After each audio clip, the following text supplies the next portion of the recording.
Hey there and welcome back to XCOM. My name is Pete and today we complete episode 39 of our XCOM Enemy Within Ironman Impossible walkthrough.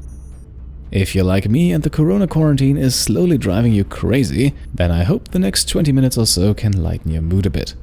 Now, in the last episode we completed Deluge, the first mission of Operation Progeny, and we recruited the EXALT captive Annette as a support class soldier for our squad.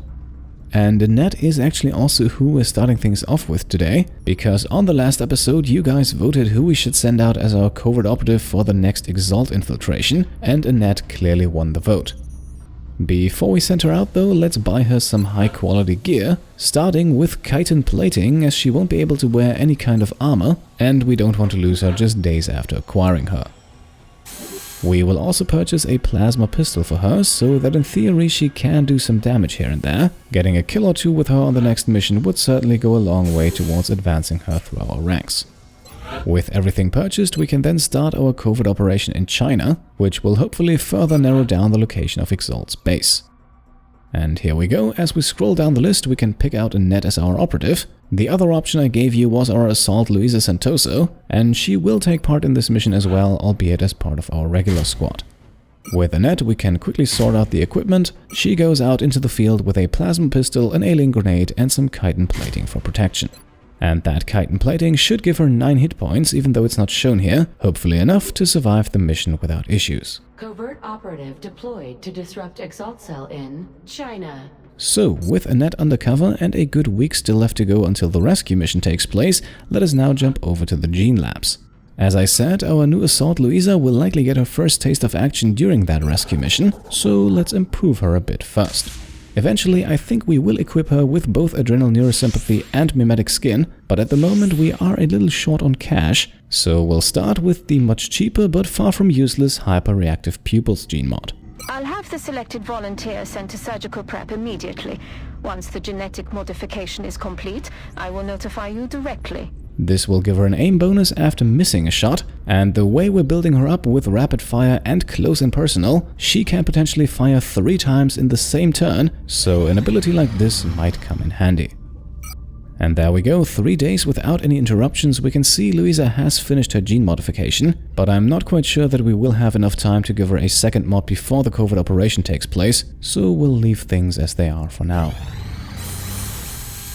Shortly after then, we have good news from the engineering department, who have just constructed 3 brand new Firestorms. And I have a feeling we'll need them in the next month, so let's quickly buy some proper armaments as well. The standard avalanche missiles are of course not what we want to equip these fighters with, so instead we will purchase 3 laser cannons. The Firestorm is a pretty sturdy aircraft and can take quite a bit of punishment, so closing the distance until the laser cannon is in firing range should not be a problem. All we have to do now is to equip the weapons on our 3 new fighters. That will take 1 day, and afterwards we can then send the Firestorms off to other continents. With all of that taken care of, we can now continue scanning, and looking at the bottom right corner, we have something coming up that could potentially be very interesting. Commander, our satellite is prepped and standing by for launch. We are ready to deploy it on your orders. Okay, a little earlier now we received 4 brand new satellites, meaning in just a few moments we will have satellite coverage over every single country in the game. But let's see what else we have. We may be onto something, Commander. Our latest candidate is different. We're picking up levels of psionic energy unlike any we've detected in the previous tests. Okay, looks like at least one of our psionic tests was indeed a success, and that is fantastic news as we will probably need psionic soldiers sooner than later, so let's see who got lucky.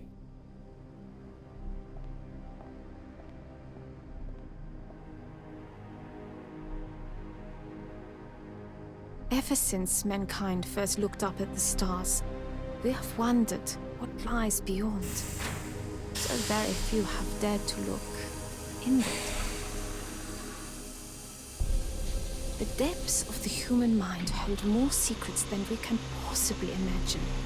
How ironic that the means to defeat our enemy comes not through weapons or machines of war, but from within. And if we have succeeded, we will have gained a glimpse of what we are to become. we will have created something extraordinary.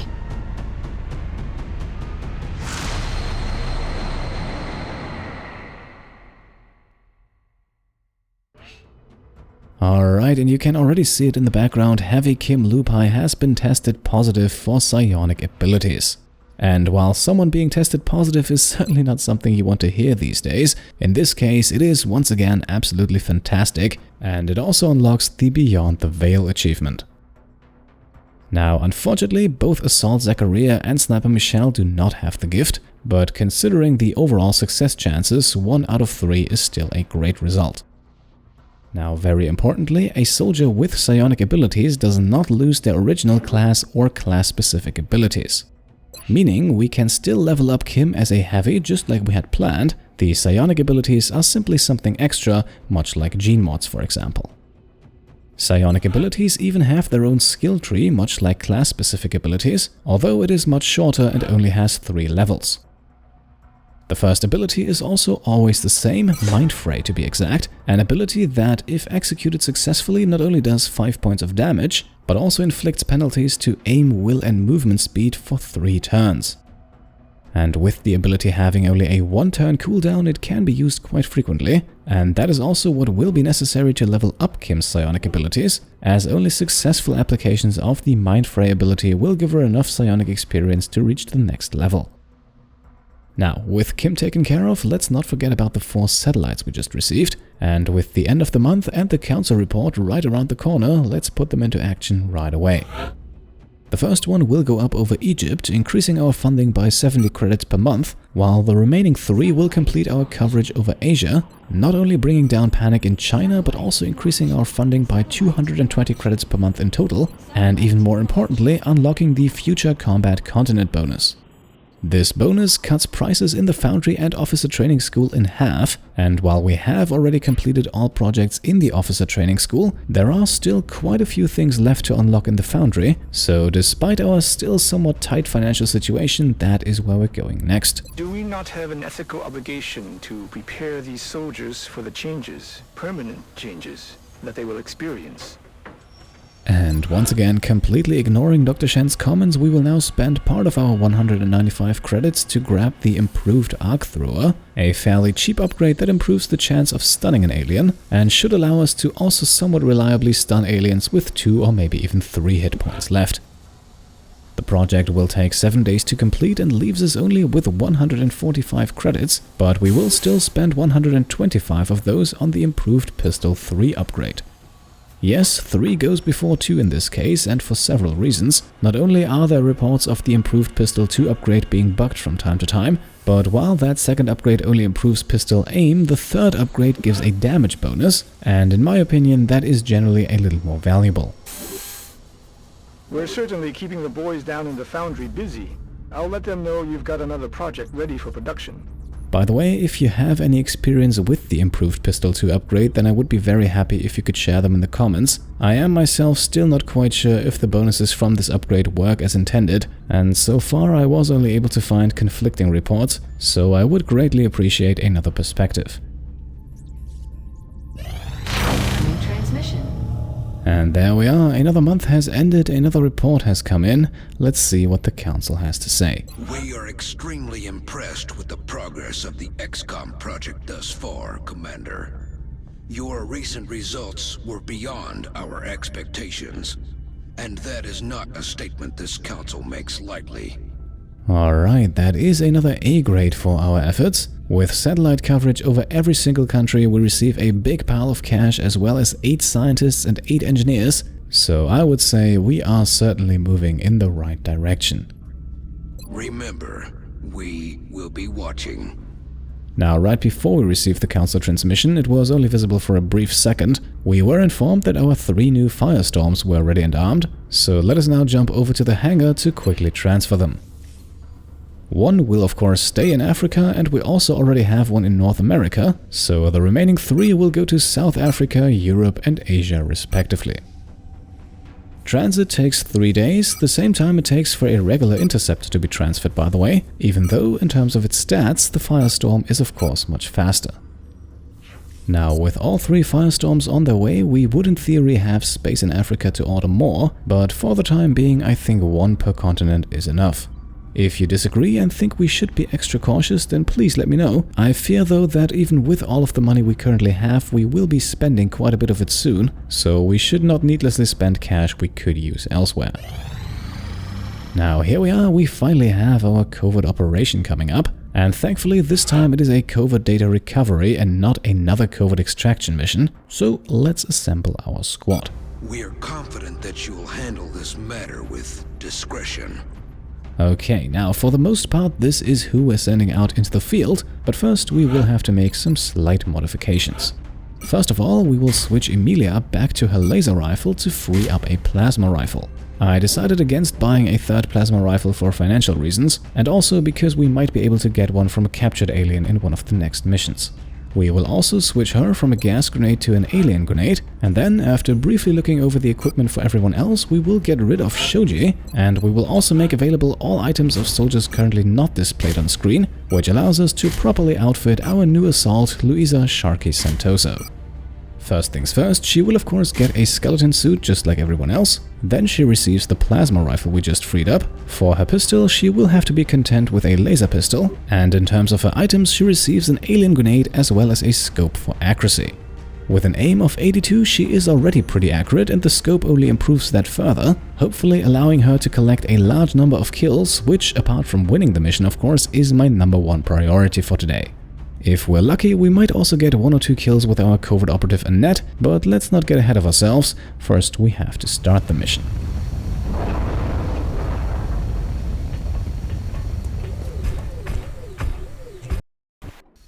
Our operative was in position to transmit the data they'd acquired when EXALT forces moved into their AO. The encoder is currently shielding our transmitter's position, but if EXALT manages to hack the encoder, they'll be able to locate the transmitter. If they hack both, any hope we had of recovering the data intact will be lost. We have a new objective.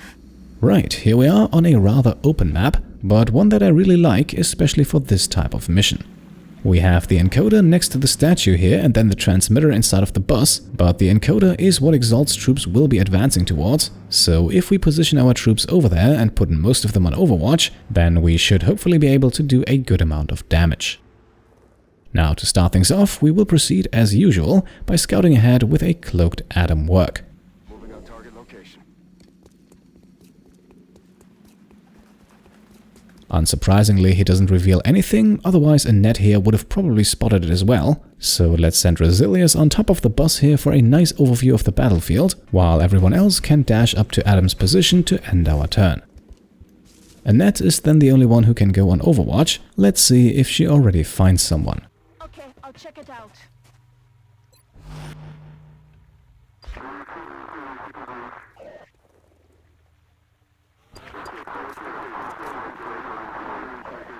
Well, that is not the case, no sign of EXALT just yet, so let's keep pushing towards that statue with Atom. Understood. Moving out. And there we are, our first group of EXALT agents has been discovered. All of them are of course elite operatives who have not yet noticed us. And I think we can use that to our advantage and start things off with a guaranteed critical hit from Mr. Wargal here, hopefully resulting in an instant kill.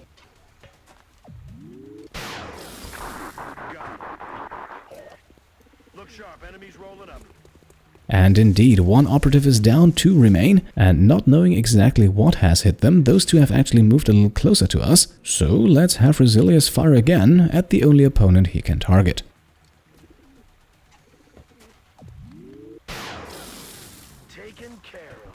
Okay, that's 6 points of damage, reducing this enemy to only 4 hit points, and if we move Emilia into a flanking position here, then that should be enough to get ourselves another guaranteed kill. Out of the game. Lovely. Now, I said earlier that we want to get Luisa here as many kills as possible, so let's have her finish the job with a run-and-gun rapid-fire combination.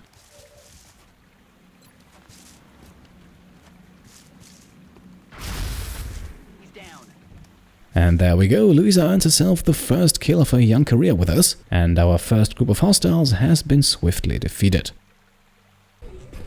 The rest of our squad can now once again move a little closer towards the encoder and then go on overwatch to finish the turn.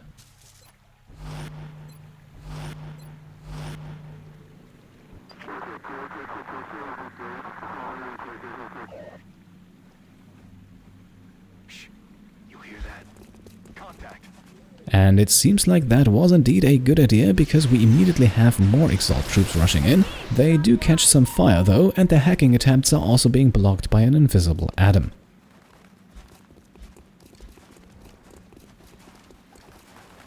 Commander, we have an EXALT unit attempting to hack the encoder. If we don't prevent them from gaining access, they're going to find the transmitter's coordinates. Their final position then almost begs for an explosive, but that would unfortunately also destroy the encoder and reveal the transmitter, so for us it is not an option. What is an option, however, is to make use of Luisa's close and personal ability, which grants her one free shot if it is taken within 4 tiles of the target. And with this move here, that is exactly where she is, so let's take aim for the second kill of her mission. Right, so as you can see, she can still move, shoot and even use rapid fire, which might come into play soon against one of the other 2 enemies, but first let's switch things over to Adam. He can now move around the other side and hopefully eliminate his target just as easily. And it does in fact take him 2 shots to get rid of the target. Good thing we still have those 2 shots with Luisa as well, so let's see what she can do with a very high but not guaranteed chance to hit. And she does connect for the critical hit on the first attempt, resulting in what is already her 3rd kill of the mission. That leaves us quite a bit of personnel to work with, so we can once again move the rest of our squad up, get them all into full cover as long as it applies, and then activate Overwatch.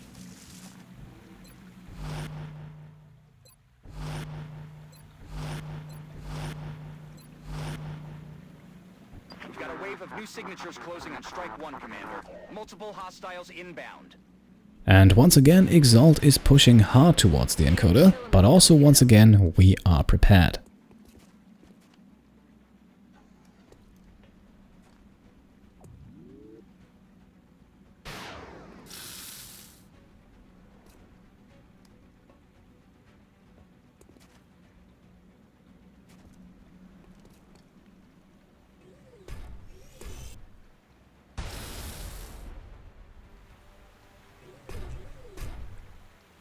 Has been neutralized. Okay, so after an absolute overwatching decimation here by Nicholas, we are left with 1 enemy and 4 hit points. And since Luisa can't quite get there without using run and gun, which is not yet ready again, let us do this the easy way with a grenade from Annette.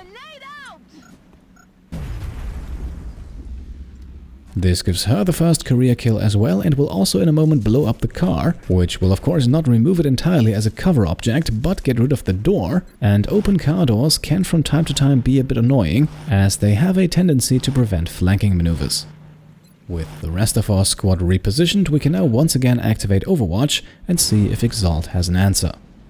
Well, on this turn it seems like they do not, the car is the only thing making noise, so let's simply go on Overwatch again and see what happens. We've got more hostiles closing on the AO. Alright, and there we go, more EXALT reinforcements are appearing, but once again they will not make it over to us without ducking a significant amount of reaction fire. Taken care of. Shot failed to connect.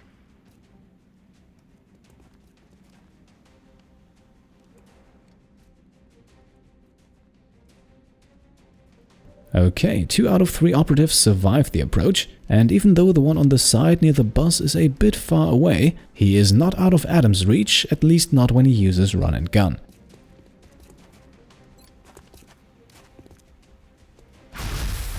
Out of the game. Meanwhile, the guy on the other side is once again a perfect target for Luisa, who should be able to already collect her 4th kill of the mission here.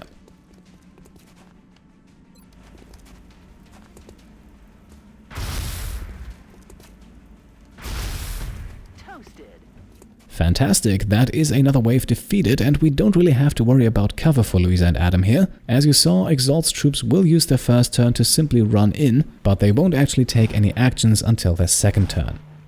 so we can safely activate Overwatch once more and wait for the next wave of reinforcements. Those do not appear just yet, however, so Nicholas can already go on Overwatch again, while Adam and Luisa both move a bit closer towards the statue again. And with Luisa we will actually have to reload here, she has fired quite a few shots already, while our other 6 soldiers can all once again go on Overwatch. It looks like this is the last of the hostile reinforcements, Commander. We just need to hold out a little longer. And there we are, we're already down to the last wave of EXALT hostiles. That seemed to me like a mission that went by pretty quickly, and considering that we will likely do a bit of damage with our reaction shots here as well, I am confident that we will be able to end things right here with this next turn.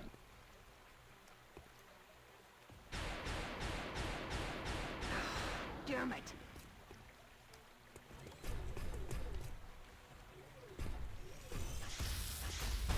And thanks to a quick trigger, Annette actually gets herself the second kill from Overwatch here, stealing it away from Nicholas, so I think it's pretty safe to say that she gets a promotion after the mission.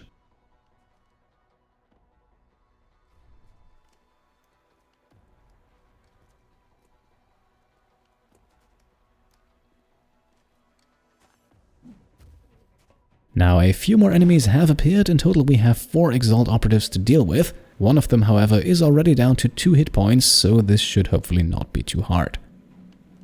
We want to keep in mind though that the guy on the bus is on Overwatch, so let's give ourselves a bit more room to work with here by wasting that with Adam.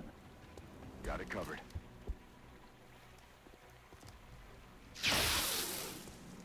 Taking fire over here. We could now use Adam to take a rather high percentage shot, I think, but we'll hold off on that. Instead, let us first blow up the car here, protecting the EXALT Heavy. Attacking hostile position. Ammo on reserves. That does 7 points of damage, not enough to get the kill, but that is also not what I wanted. I just wanted the enemy to take enough damage so that Luisa can now move in and get the kill with 1 regular shot.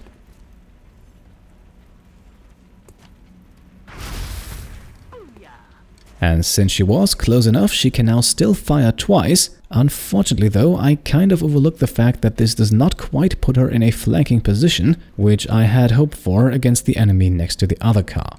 She can also still use a grenade, but that is just shy of the target as well, so I suppose there is no damage in trying 2 37% shots against an enemy in full cover.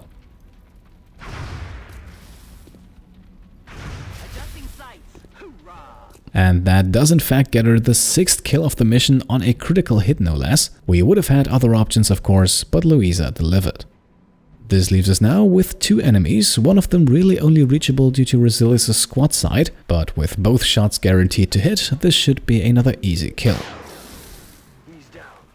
Right, the headshot is already enough to take out the enemy, leaving him with his second double tap shot to spare. And well, with a 95% chance to crit, let's see if he can't take out the last enemy here as well.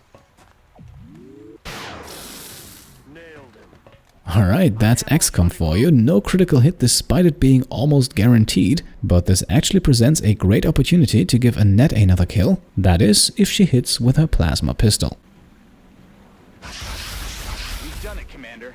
EXALT's troops are down and we've secured the transmitter. Well done. And there we go, with 3 kills for Annette and 6 kills for Luisa, we wrap up a quick and very smooth mission. Our enemies did not even fire once, and we collected some valuable intel.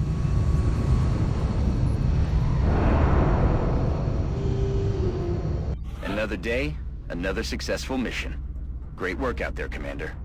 Back in the base then we can see 6 kills was sadly not enough to give Luisa her first promotion, but then again she is already a captain and the next mission should probably give her enough experience points to level up. Annette meanwhile has received the promotion to lieutenant and will take care of that shortly. First we can also read that we have received 150 credits as a reward as well as a panic reduction in China, and we learn that the EXALT base is not in a country with any territory in the Arctic Circle. So that should rule off a few more countries, but let's worry about that some other time. After all, we have a promotion to take care of. And the logic here is very similar to what I already outlined in the last episode. Annette is never going to have a fantastic aim, so I don't consider an extra reaction shot off of suppression a super valuable thing to have, and with the target being that she eventually replaces Emilia as our go-to medic, I think revive is the much better option.